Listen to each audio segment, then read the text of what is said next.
As I said, during the first 10 years, I traveled a lot. And then when we settled in South Memphis, I struggled. I struggled with the school culture at Longview Middle. I struggled with peers and finding friendships initially. It was a huge change from several different parts of the nation that I had been in. I was struggling with the changing circumstances of my immediate family that was happening. And so there were a lot of struggles there. And then I went on to UTC years later, where I was a first generation college student. And that comes with struggles, as you know, and obstacles. Navigating that space. Do I belong here? You know, having a sense of belonging, financial obstacles, all that comes along with that. I've struggled with betrayal at a personal level that hurt me very deeply. But I think the most challenging obstacle was the pregnancy that I experienced while in undergrad, and then motherhood that followed after that. I over anything struggled to mentally like accept this detour in my life. You know how you have so many things planned out and you've just kind of been on this straight and narrow path and things are just falling into place. Although you're having hiccups, like you continue to feel like favored and things are working out. And then I was just hit with this and I was stuck and I was like, okay, what am I doing? Like what direction is my life heading in? And it just made me question everything, like all this fighting through to create a better life for myself and create a better future. And then here I am stuck and not knowing what to do next, where to go next. Family is 5-6 hours away. And there wasn't a day I didn't cry.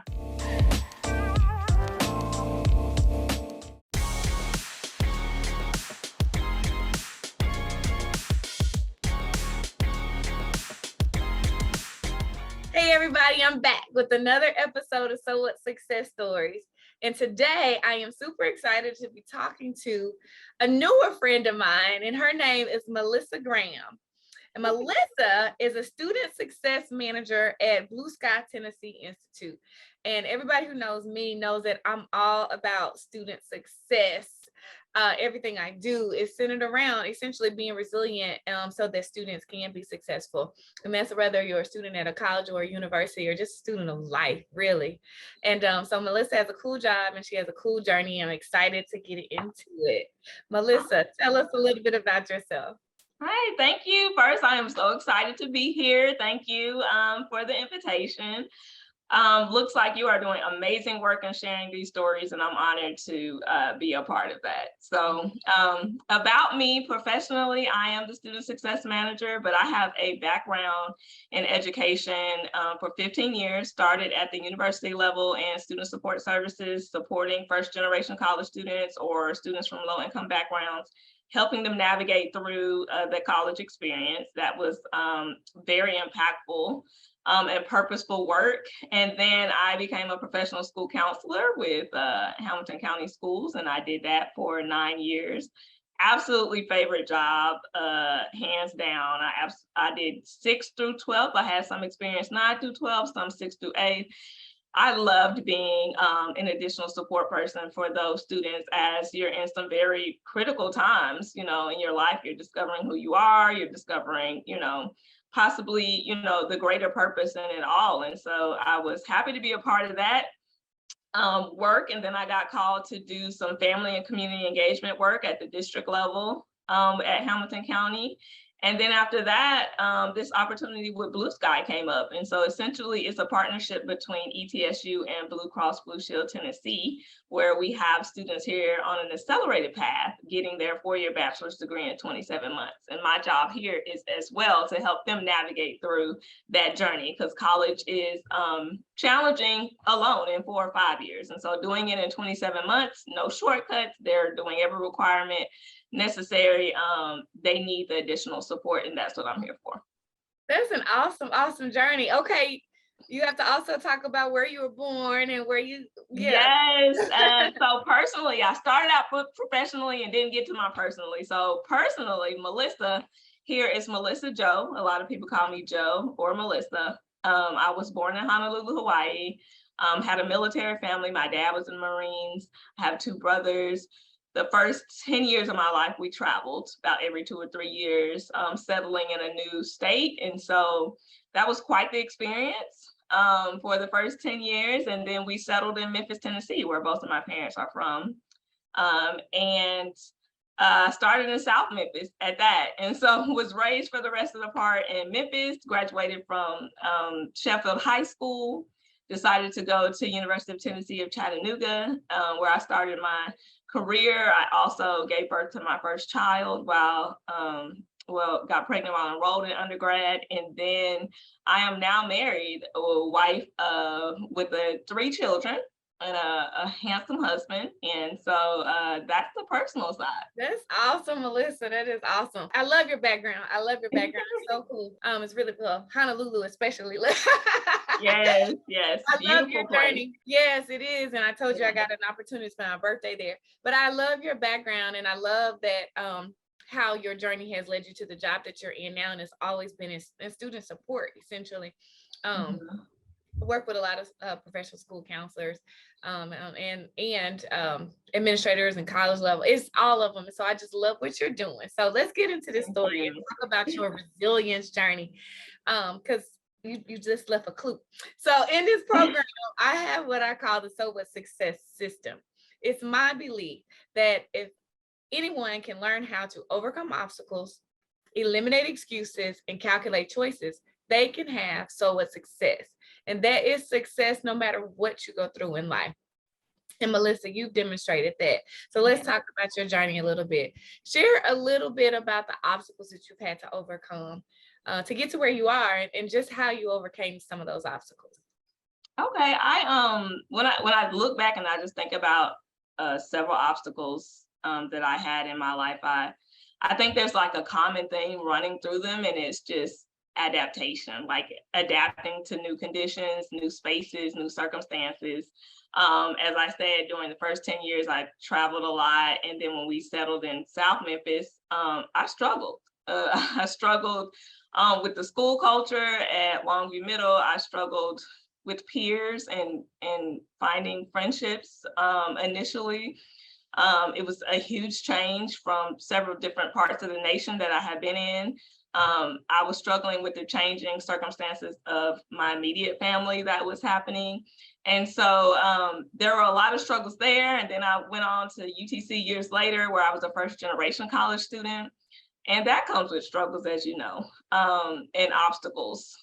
Navigating that space. Do I belong here? You know, having a sense of belonging, financial obstacles, all that comes along with that. I've struggled with betrayal at a personal level that hurt me very deeply. But I think the most challenging obstacle was the pregnancy that I experienced while in undergrad, and then motherhood that followed after that. I, over anything, struggled to mentally like accept this detour in my life. You know how you have so many things planned out, and you've just kind of been on this straight and narrow path, and things are just falling into place. Although you're having hiccups, like you continue to feel like favored and things are working out. And then I was just hit with this, and I was stuck, and I was like, okay, what am I doing? Like, what direction is my life heading in? And it just made me question everything, like all this fighting through to create a better life for myself and create a better future. And then here I am stuck and not knowing what to do next, where to go next. Family is 5-6 hours away. And there wasn't a day I didn't cry, probably the first 8 to 10 months of his life. I may have hid it very well. His father was present. His paternal grandmother was in Chattanooga, June. She's the best thing that ever happened to me here, truly. But mentally, I was alone. And that was probably the biggest obstacle that I had to overcome. And so, you know, that's one that I definitely can relate to. Mm-hmm. And kudos that you did have the father there and the grandmother there, because that part I didn't have. Mm-hmm. But I know, like you said, mentally, it's a very tough situation. How did you overcome that obstacle? I think that the approach I ended up taking, and still take to this day, is like taking quitting like off the table. I was reading an interview or listening to an interview so long ago, I don't remember what it was, but someone was talking about it in the sense of marriage and quitting or not giving up. And they say you just take that option off the table and you look at the options that are remaining. And so I took that approach with school. I took the approach with life. I take the approach in my marriage now. Like, here are the options I have. Here's where I am. Here are the options I have. And quitting, and the one that's like C, quitting or giving up, I just take that off and I look at what's remaining. And I got to go with one of those. Like, the quitting and the giving up option can't be an option. I got to take it off, and then I got to pivot, and I got to figure out now, how am I going to navigate this life with a baby? Now, how am I going to create a supportive village here and I have no family? Now, how am I going to juggle classes and rent and all the things, right? And so you just have to figure it out without quitting or giving up being one of the options. I love it. I love it. And, it's bringing back all my feelings and memories too, because all the things you said, random, like, ooh, and support system. Yeah, all of it. Yeah. Well, let's talk about the next part of the SOA success system, which is eliminating excuses. And you really kind of talked about that a little bit already, but talk about some of the excuses you had to eliminate to get to where you are. The biggest one was what I kind of just touched on. Is like, I don't have anybody here to help me. Like, nobody understands. All the rest of my friends, my closest friends, my line sisters, all these people are still going to class, or they're still living the college life, right? Or they're often moving back home. Either way, I tried to have a pity party, like, I am alone and I don't have enough support. But you can't, you can have your moment and then you need to shut it down. Like, just shut it down. And I said, everything takes work, right? So you have to get out here. And it took me time. It took me 2 years or more, but I had to get out here and I started building my own village. You have to put the work into building trusting relationships, into building new friendships, into finding a support system, other single mothers. You can't just sit and make an excuse for yourself and cry and have a pity party about it. Like, okay, you don't have a village. A family does not have to be biological. Get out there and create one. Girl, you sound like me, baby. Yeah.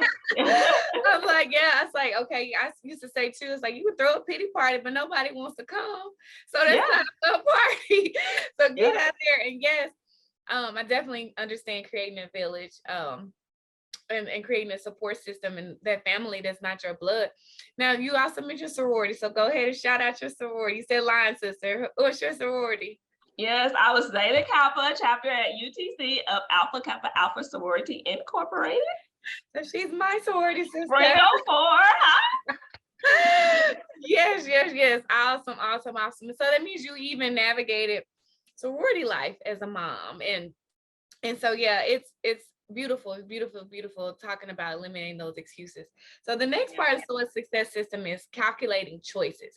And so you talked about a few choices already that you made, but talk a little bit more about some of the calculated choices that you've had to make on your journey, from becoming a single mom, a really young mom, to being a successful businesswoman today, but also the fact that you've had to navigate your childhood and the challenges and the other things that you talked about and those obstacles. Talk a little bit about the choices that you've made. I think that one, staying in Chattanooga was a calculated choice. I went back and forth with that decision, especially after he arrived. In the beginning, I was like, I'm not going home, no way. But then after he arrived and I was going through that period where I was just like feeling very alone and very sad and depressed and not knowing how to plan my future, I thought about going home. But there were so many reasons why. I don't think I'm here by coincidence, and it turns out I wasn't